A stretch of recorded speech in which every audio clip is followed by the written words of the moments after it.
What would life be without photosynthesis? Well, you may think it perfectly fine and maybe possibly even be happier because you wouldn't have to learn about it in science lessons. But actually, we wouldn't have life without it. The process of life depends upon it. Not only are photosynthetic organisms the main producers of food, but without photosynthesis, Earth's atmosphere would lose its oxygen.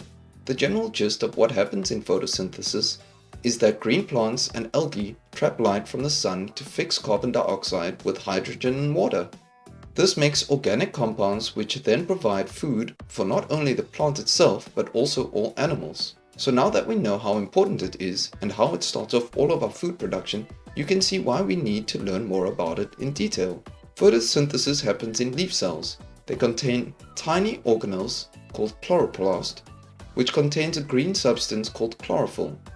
Chlorophyll molecules sit on the surface of the chloroplasts and capture light energy from the sun, which is fundamental for photosynthesis.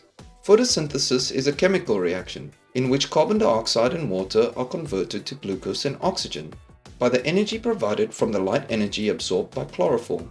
It is an endothermic reaction because it takes in energy from its surroundings. We show the light energy in brackets because whilst it is not a substance, it is an essential requirement for photosynthesis to happen. We could have written the equation like this instead. The equation is a very simple representation for a complex process, but is as much detail as we need to know at this stage. So we know the light energy comes from the sun and is absorbed by chlorophyll. But where do the carbon dioxide and water come from? Plants absorb water through their roots, and it moves through the plants and into the leaves by transpiration. Watch our video on xylem and transpiration to learn more about this process. Carbon dioxide enters into the leaves from the air through the stoma on the underside of the leaf. What then happens?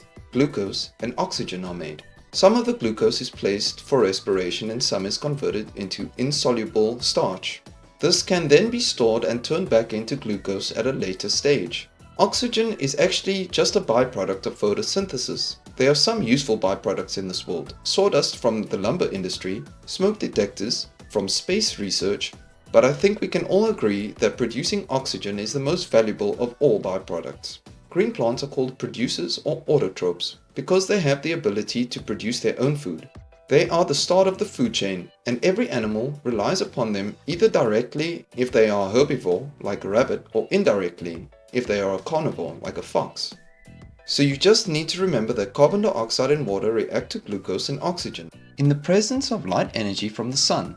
This happens inside the chloroplasts in the leaf, with chlorophyll being the green pigment that absorbs the light energy. The glucose made by photosynthesis feeds all animals on Earth, and the oxygen made keeps us alive.